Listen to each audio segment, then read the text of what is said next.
Tornado warning.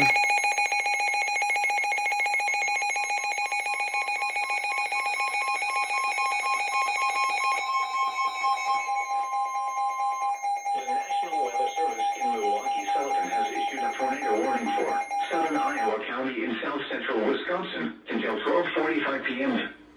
At 12:10 p.m., a severe thunderstorm capable of producing a tornado was located near Mineral Point, moving northeast at 25 miles an hour. Hazard, tornado. Source, radar indicated rotation.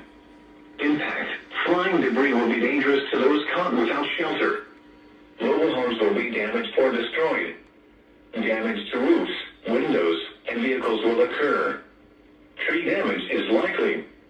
Locations impacted include Dodgeville, Mineral Point, London, Governor Dodge St. Park, and Edmond. Take cover now. Move to a basement or an interior room on the lowest floor of a sturdy building. Avoid windows. If you are outdoors, in a mobile home, or in a vehicle, move to the closest substantial shelter and protect yourself from flying debris.